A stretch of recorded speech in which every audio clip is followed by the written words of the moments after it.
Hello, I'm going to record an episode. Maybe you would like to want to watch it, because if you don't want to watch it, you can listen to it with your eyes closed. So hang tight, here we go. Welcome back to Finding Your Identity. This is episode something and something. No, it's episode 28. Yes, we are at 28 episodes into this podcast series, which seems to just keep going. It's like you roll a rock down a hill, and if it's got enough roundness to it, it'll just keep rolling. So let's just see what happens. It's a really big hill, so we've got lots of room. What are we going to talk about today? I wanted to do an episode about Black Friday because it's right near Thanksgiving, and it is, the day, Thanksgiving's the day before Black Friday.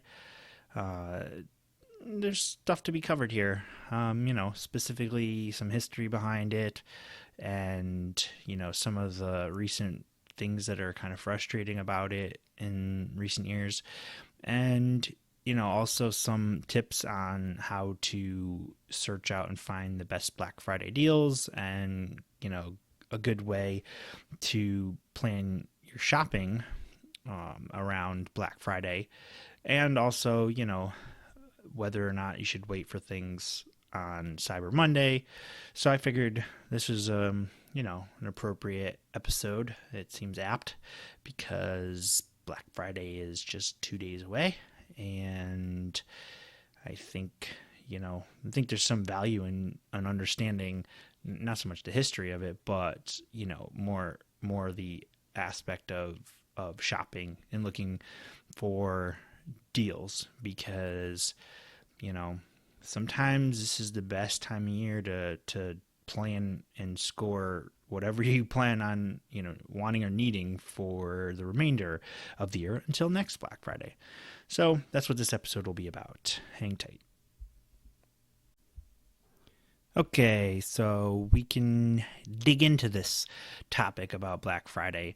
And, Black Friday kind of, as a term, kind of, evolved around the Thanksgiving time frame, as the day after Thanksgiving, somewhat later, within, relatively speaking, within the last 100 years or so, 120 years or so, but if you start kind of Googling the history of this, and as I did, and I came across an interesting piece that was from the History Channel, and they mention that the further back history of the term Black Friday actually happened when and it became dubbed this day after a couple skeevy, scandalous traders decided to try to manipulate the gold markets by purchasing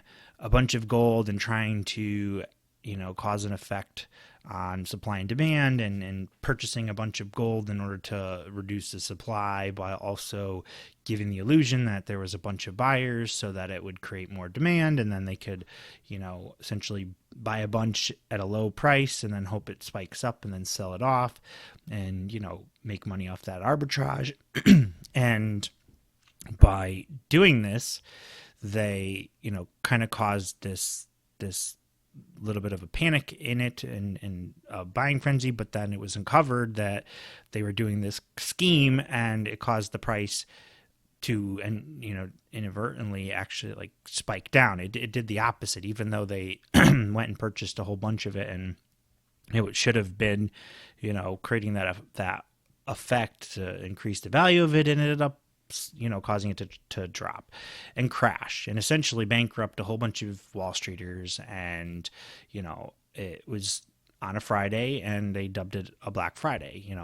Another time that this was used was later on, which is, in the 1920s, when they had, it wasn't a Friday, but I think it was a Black Tuesday or Black Monday, but that was, before the Great Depression. And that was, again, a dark day in history in this major stock market crash. So that term, it always, not always, but essentially was associated with the, fall, like the falling of the stock market to insanely low levels where it was causing a lot of losses and people went bankrupt, and essentially it was considered a dark day in history, and that day in itself was the day that it happened, so it was a black day, a dark day.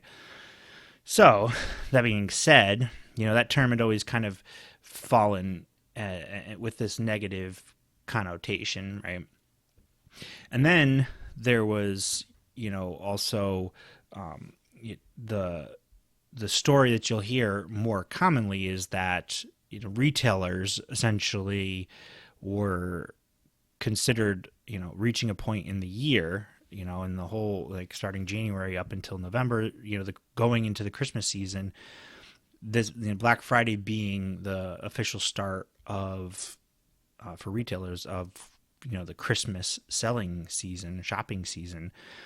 That was a day that they were considered going into the black, which is a term, when it comes to accounting, where you're no longer owing money or negative or, in debt. You've basically started to reach a profit where you've paid all your bills and everything you need to, pay money out for.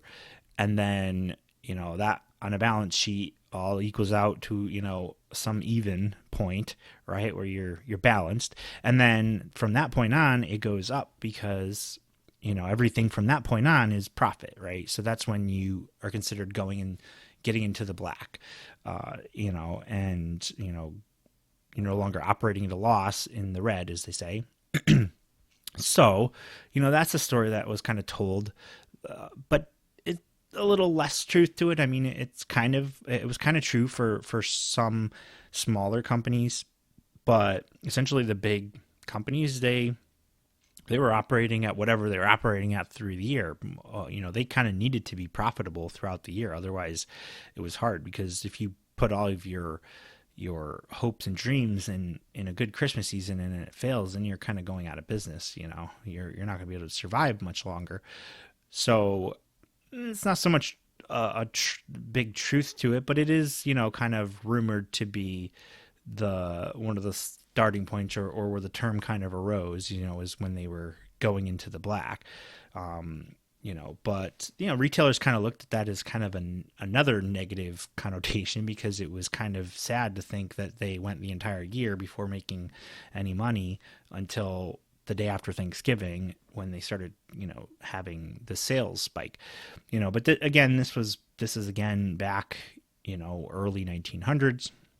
So it's, a little squishy, like how that kind of story holds up, but that it is some speculation that that's what it meant. But what the true history of Black Friday was actually because of in Philadelphia in the 1950s, there was, a very popular, like famous game that occurred on Thanksgiving, and it was the Army-Navy game, and it took place in Philadelphia, and it drew like major crowds, right? So what ended up happening was the police forces had to be increased, and it just caused gridlocks and chaos, and it just was, this madness, and it ended up being dubbed as Black Friday just because of the chaos that kind of went around it, and the fact that it ended up being that after that game there was a lot of people that were in town, all the businesses were thriving and doing really well because of it, and they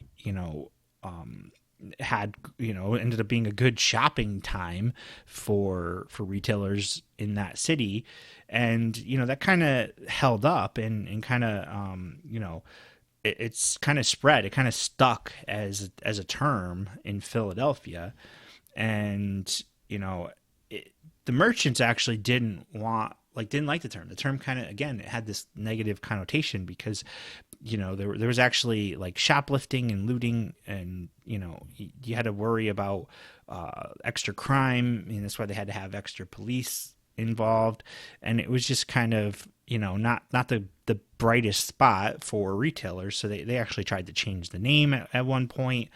In the 60s, they wanted to try to call it Big Friday, but that didn't really, pick up. And it took several years for it to actually kind of pick up where it became a marketing term, and it really was like 80s that actually got to the point where it became a marketing, feature. Like it became something to be marketed by the marketers as a selling point, hey, don't miss out on the Black Friday deals. Like, and then it just took off from there. Then it became advertising for retailers everywhere to be, kind of exploited to say like, this is when we're going to have the best deals, and this is when you should be buying stuff, and try to kind of capitalize on the fact that, it became a kind of a tradition you'd be together with family. You may traveled somewhere, or, so you're hanging out with family, and then everybody kind of was together, and they'd go shopping, and they'd be like, okay, let's start Christmas shopping.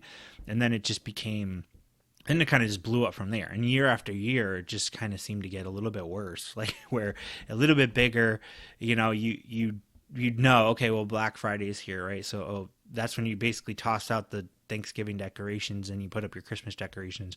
You go buy a tree, you do your shopping, and it, some people like, they make it a tradition, and it was something done, traditionally by, at that time of year, and by families, and that was all well and good, then it just kind of started to get out of control, because then it was a lot of competition between stores for those people during those days. And then there was this, the periods of time when it became like a thing to show up and wait in line in the early hours, of the morning, so that you could get in first to get the deals. Because, there's at some point, the marketing people were like, hey, let's hold back on the amount of supplies that we have. Let's only, put out 10 TVs that are going to be $150 and they're normally $500. And we're going to draw 2,000 people, but only 10 people are going to get the TV. Well, you get all those 2,000 people in the store, and next thing you know, they're buying other things because the TVs are only so many available, so they'll buy other things. And there's actually this unfortunate story which ended up happening in 2008, and it's probably like at a peak. This was it was actually in 2008. It was that financial crisis time, right? So that happened in like August. This is November of 2008, and the effects hadn't really truly taken the hit that the economy hadn't really like completely dropped. Like the layoffs hadn't really started yet, like because that kind of took like 6 months before the real effects hit from that stock market crash.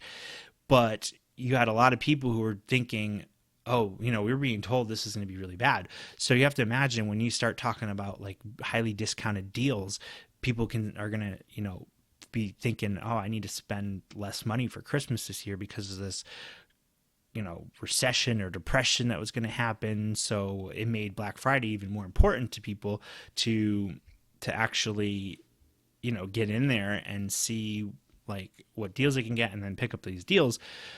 And this sad story was actually I believe it was in New Jersey, and it was kind of unfortunate, but there was a Walmart, and there was a guy, a worker at the Walmart was in front of the doors trying to like hold people back, and there was about 2,000 people who were like basically trying to force their way in, and there was no order, and it was just crazy, and he was trying to hold them back, and like it actually caused them to put an insane amount of pressure on the glass which shattered, and it pushed him through, and then the flood of people stampeded in through the broken doors, the glass doors, and actually ended up trampling him to death. And it was really sad. And it went to kind of put a exclamation point on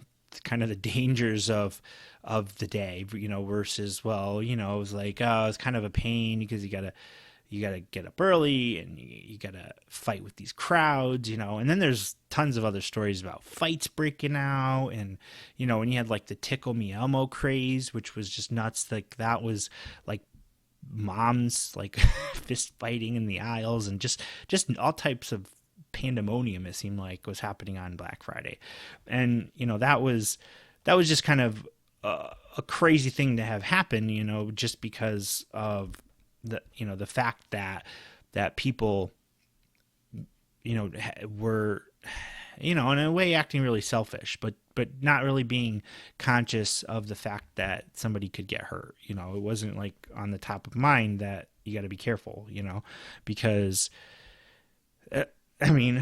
you're just thinking, I want to get this deal, or you're thinking that some of these Black Friday flyers would say that there was only a certain number in stock, and so your thinking was, I want that TV for $150. Like, it's normally a $500 TV. I want this. So, you're thinking, you're just thinking about that deal, and maybe who you're gonna, provide to give that gift to, So it was kind of unfortunate. It's very unfortunate about the death, but it's kind of unfortunate that people kind of adopted that mentality. In recent years, they've gotten smarter, and they've actually, Walmart and Best Buy, I think, have adopted this ticketing system where you just get in line, you're just standing patiently, and the clerks will actually walk down the rows and actually hand out tickets, or vouchers. And essentially those vouchers, are what will guarantee you the items. So once the vouchers are gone, that's it. And you'll know. So you don't have to, you wait in the line, obviously, to get a good position in line so that you can get the vouchers, but then they kind of evenly distribute out the vouchers to people in the line. And I'd have to wonder, I've never done a Black Friday before. I've never gotten up early. I do remember hearing my younger brother tell a story about how he waited in line, and they were camping, and they had like tents or something, or I forget, and they said it was super cold, but he went to go get a TV, and it was, I think it was in I want to say it was in Bristol, Connecticut, maybe. Like, he was waiting, and when he got into the store, and he called my mother and was just like freaking out. Like, he was hiding somewhere in the store. He's like, I can't, it's nuts. People are screaming, pushing, fighting, like fights are breaking out. Everybody's like, he's like, it's madness. And like, he had whatever he went in there to get. Like, I don't know if it was a TV or a Blu-ray player, who whatever it was, who knows, but like, whatever it was, he had it, and he was hiding. He was waiting. He was with his friends. He got separated from his friends, and like, it was just nuts. And he kind of got firsthand experience about the insanity of that day. But it really is it kind of does put that exclamation point on the darkness of the day. And it's really, now in the digital age, it feels less necessary to kind of go through all that, this year. And, I'm reporting to you from 2019. And if you're hearing this because it's like 2050 and you're like, what the heck is Black Friday? Well, this is your education on it. But this is a year that you're starting to actually see all the flyers that have come out well in advance. Like, some retailers put them out 2 weeks ago. There are sales and deals available right now that you can actually go out, and the price that you see is the price that it's going to be on Friday. And they've announced it, and you can purchase it online, have it delivered. You don't have to deal with the lines. I mean, part of this is probably in an effort to reduce the number of people that are going to be, waiting outside or trampling through the doors, because it's still like kind of happens, and it's always crazy to hear about all this stuff. And, I hear stuff happening, and obviously that was New Jersey. You hear of it in like New York, Connecticut. It's just, this is where I live in this area. So I hear these stories, but I think I've heard stories of stuff happening in California. I don't know. To me, it's just crazy.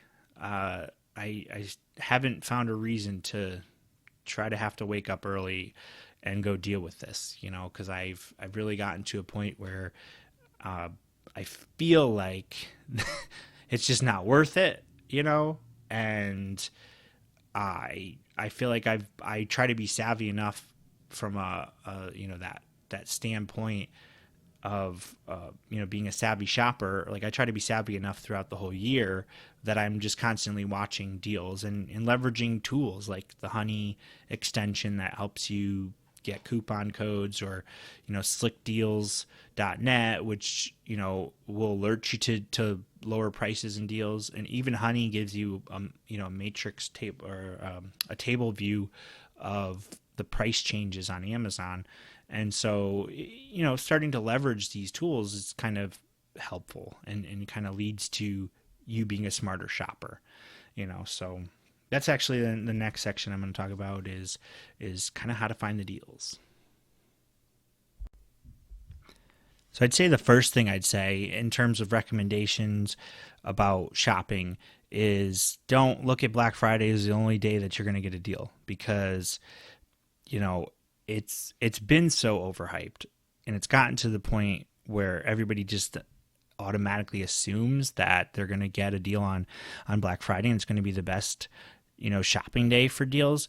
There are some items that are going to be sold on that day at heavy discounts that you might get really good deals on if you compare it to the rest of the year. But in reality, there might be other days from now till Christmas, or from Black Friday till Christmas, that actually you'll find a better deal than you might find on Black Friday. Some of those deals that are the draws, the things that draw people to the stores, might be the lowest that you'd ever find it, throughout the entire year, even between now and Christmas, because those things are really just meant to draw people into the store in the hopes that they're not going to just buy that thing, they're going to buy other things. So the stuff that's in the flyers, those might be priced at the best price, that actually would be worth, going and getting it at that price, right? TVs kind of show up in that list because I think they were just in the past, I'd say 10 years, as there's been crazes, and you go every couple years where there's this need to basically replace the older technology in TVs.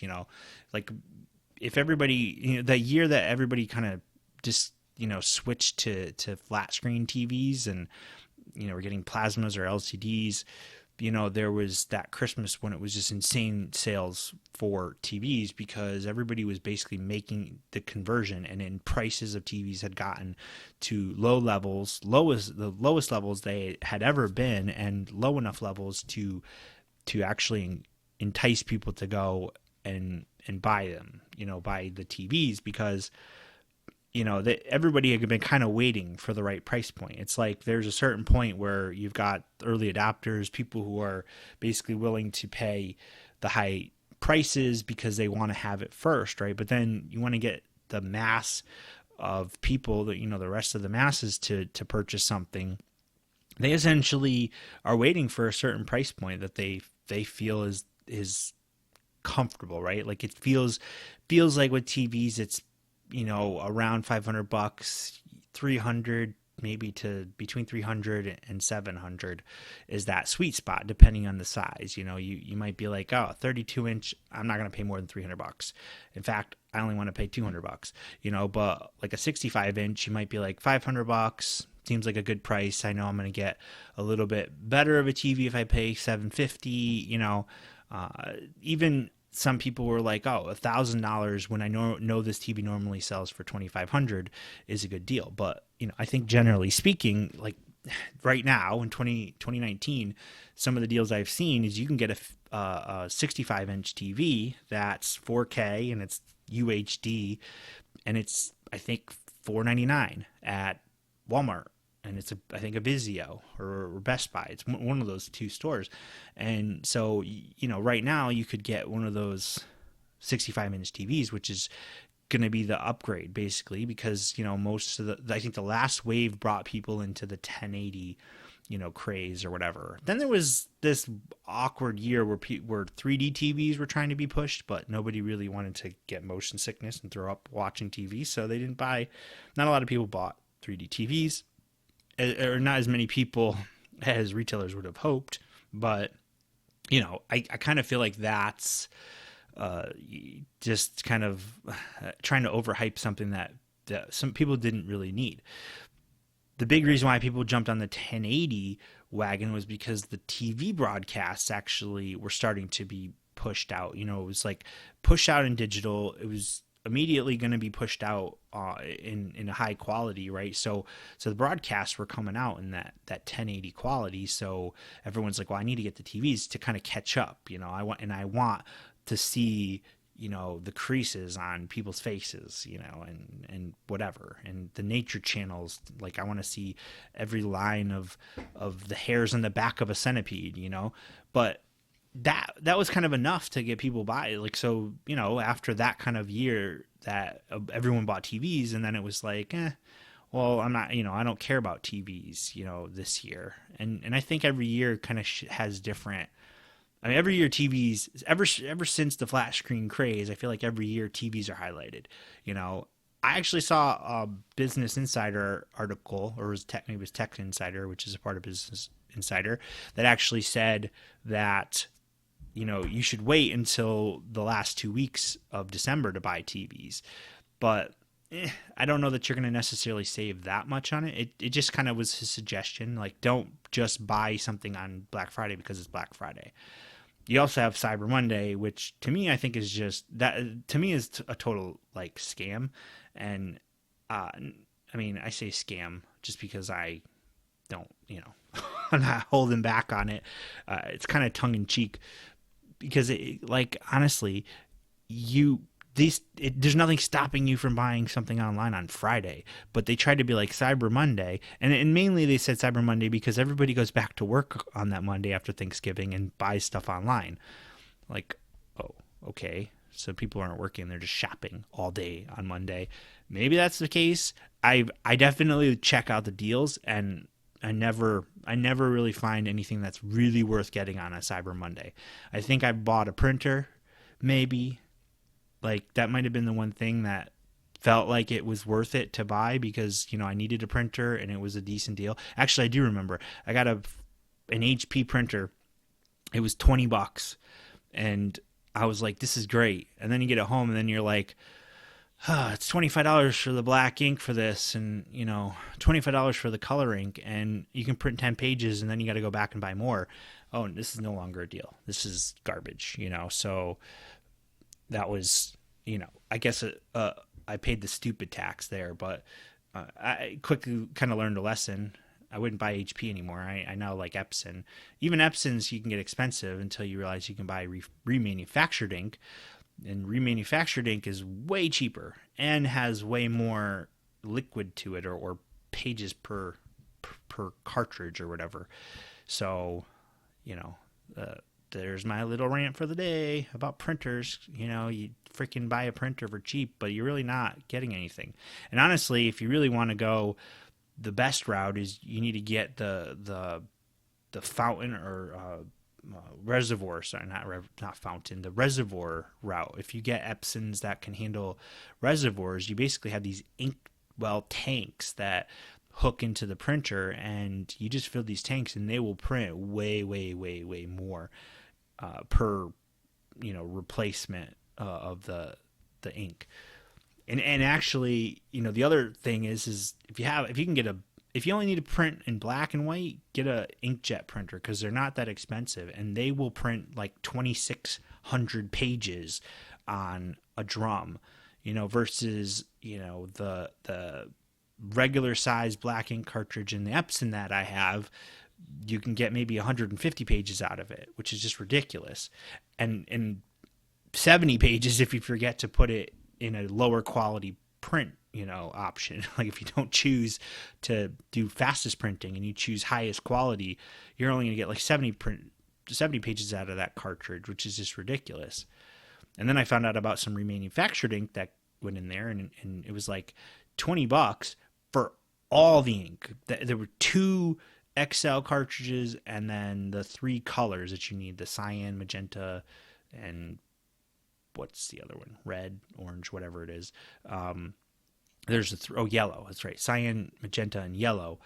And you get those for 20. It was actually $18.99. Like, that's just crazy. Like that. And it worked. Like went into, I have an Epson printer, and it actually popped in and it registered. And I'm thinking, hey, this might actually be the new solution instead of, paying. It's like $12 for the single cartridge or $25 for the XL cartridge. And again, like I said, 70 pages. So, right there, it's like you got all the pages or all the ink cartridges that you need, like color and black and white, plus an extra black and white. So, you gotta, again, this is my tangent on printer ink, but this is the time of year when people start thinking, oh, I want to buy printers, but don't, I'm using this as kind of a good anecdote. Don't just think, oh, this is a good deal. You got to kind of look at all the angles. Printers especially, oh, well, I got to buy ink. Well, how much is the ink going to cost? You got to kind of think from that perspective. Or the TVs. You go and buy a nice fancy TV, but the speakers are terrible, and then you need a sound bar, and it's like, oh, I paid $150 because of the Black Friday deal to get this awesome 60-inch TV, right, 4K quality, but I can't hear anything, and I need to go spend $400 on a nice sound bar.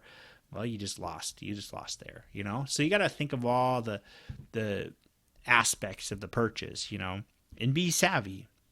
And do the research beforehand. Don't walk into the store without any kind of research, because you also want to know, like, what's the refresh rate on a TV, because that's very important to preventing that shuddering effect, or the skipping effect that you'll see if you're watching anything that has any action or sports games that are, there's a lot of movement.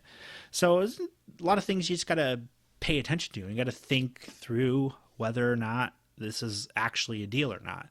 Again, I think Slick Deals is a good place to start, and not just because they're going to alert you of deals at certain prices, but there's a whole commenting section. So each item that's listed in there is a deal. It's posted by the community, commented on by the community. Sometimes the comments will actually say, this isn't the best deal. Go to this link right now. You'll get an extra 25% off if you just open a store card or something, or use this promo code or whatever, So slickdeals.net is a great resource. There's actually a website. I was just kind of trying to look to see, like, what's a site out there that might be available that, to help you find deals. And there's actually bestblackfridaydeals.com or bestblackfriday.com. And what's interesting there is, like, their homepage actually has a bunch of the flyers. You got Walmart flyers, Kohl's, Target, Macy's, Best Buy. You basically got the top companies, what flyers they have available. So, that's kind of a good place that you can kind of start. But it also talks about, where to find discount codes and find out about whatever discounts are available, what's kind of hot, right? What are considered hot items right now. So I think that, you gotta do that research, like, ahead of time. You really gotta think about what you want ahead of time, and then go, make an effort to actually find the true deal there. Like, I think that's important. There's another site that I recently found out about, which is called Camel, which, it's a funny name, but since a lot of people are going to be shopping on Amazon at some point during the holiday season, it's good to kind of leverage this site because it's actually a price drop, the Amazon price drop checker or tracker, price tracker, I guess is the best way to put it. But it tracks prices, but it also, you can get alerts when the prices drop. So Amazon, it's kind of funny because of the way that the algorithms will drive setting price. You actually can find like once, because you might have stuff put in your cart and then you go to your shopping cart and you get that alert message at the top that says important notice, and you flip it open and it's like, this decreased by $2 to something, or this increased by $2 to this price. And sometimes it's frustrating, and sometimes I'm like, what the heck, this thing jumps $20. Like, it was like $20 for this USB adapter thing that I've been looking at, because it's portable and it has a surge protector in it, and it plugs into an outlet, and it actually is something that well, I'll get into that in 1 second. But you look at this adapter and it's $20. And you're like, okay, and you have it in your cart, and then the next day you go back and it says the thing is $40, and you're like, what the heck? That's nuts.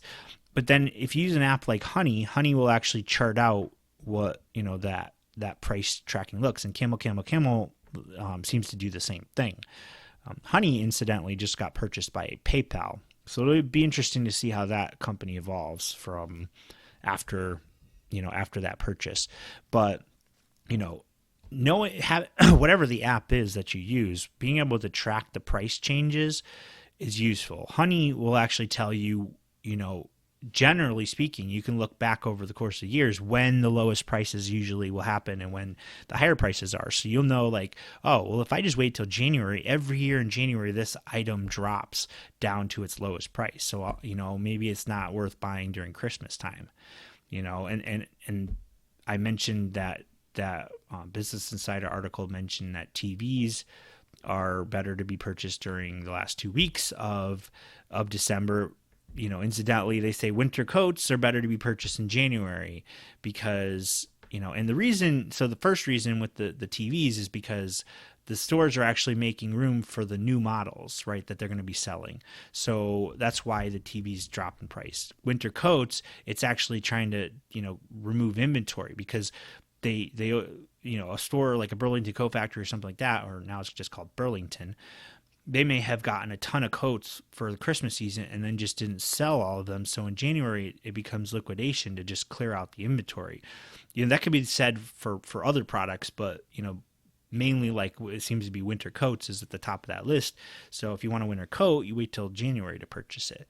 It's all these kind of tips that, if you just kind of pay attention to tech blogs, look at, I'm on Twitter. Follow me on Twitter at Derek T. McKinney. And you can, see some of the stuff that I post on there that, talks about things like this. And I always will retweet an article like this because I think it's valuable. But, you just pay attention. If you just kind of pay attention to what's going on out there, you'll find out things like AC Moore, which is East Coast based craft stores closing, right? Generally, what that means is when you get a big chain, not super big, they're only 140 stores, but you get a chain like that, you're going to see that store is going to have a liquidation sale because they need to liquidate. They may not have huge sales there, but you might find some good deals because that store is going to liquidate. It seems to me, if you just pay close enough attention to what's going on out there, like with retail or whatever, with stores, like sometimes you just find deals. You don't need to have a Black Friday sale to really get good deals. Like sometimes it's a liquidation sale. Don't ever look down at getting something refurbished or used. eBay is also another great place. eBay occasionally, and I think right now they probably have some kind of coupon code, right? So you can save 20%. And sometimes leveraging that will help you essentially take care of the tax and shipping, on an item, and even a little bit more. So, and if you go after stuff that's used or refurbished, don't shy away from that stuff. You can save big. Amazon, same thing. Like you get, you'll see when you see a listing, it'll say, buy item new or whatever, and it's to Amazon. Sometimes there's Amazon warehouse deals. So you might actually find a warehouse deal that can, actually save you a bunch of money. You might save, $50 off of the retail price, and it's already cheap on Amazon. Imagine now you get it for like it's basically an open box return that Amazon can't resell as new, and they have it marked, and it just says the packaging might be damaged, but they don't say the item's going to be damaged. Who cares about the packaging? You don't really save the box anyways, right? The kid's going to play in it. So, you kind of can take advantage of that. You don't necessarily have to buy things brand new. Best Buy, sometimes, like if you get in there at the right time, they have open box returns where you can save, 20% off of an item, and they're kind of hidden a little bit. Like you look on the shelves, like, TVs, printers, computers, whatever, any of the gadgets, cameras, like you go and look, and there may be something with a yellow tag that says it's an open box return, and it might be 20% off. And the only problem was that somebody just returned it because they didn't like it and they can't resell it as new. Or, so what? The box has damage. Like they can't resell something that's broken, right? And even if they did, you can bring it back. It's got a return policy. So don't shy away from stuff that's been open. You don't need a brand new sealed box to be happy about the product. The product's going to be the same. So yeah, okay. I think that's enough. And I want to wish everybody a happy Thanksgiving and a happy shopping on Black Friday. And be smart, be savvy. Use the sites I said, the slick deals. Look for price changes through Honey or Camel. Go to that best. I'm not even getting any kind of kickback from any of these sites, just so you know. I'm just mentioning it because these are tools that I would leverage for purchasing. I already leverage Slick Deals. I recommend it, highly recommend it. And you can set up your own alerts for product items. Like I was using it when I was looking for an updated version of the Kindle that had a backlight, the Kindle paper. And, I waited until I saw the lowest price that I thought was fit and then kind of pulled the trigger. It incidentally happened during the Amazon days or whatever in the middle of summer, which is supposed to be, a knockoff of Black Friday in the middle of summer. But, you still get deals then too. Hey, deals are all around you. You just got to keep your eyes open.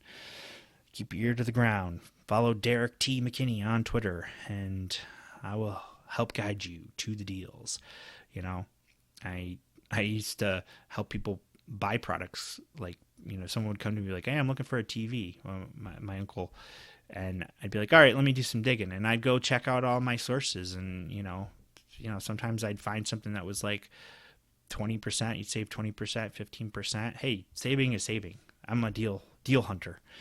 So, all right. Thanks for watching. And, well, you're not watching. Thanks for listening. The YouTube video is there. So if you're watching this, thanks for watching. And the podcaster audience is, thanks for listening. Thanks for consuming the words into your ears that I'm saying.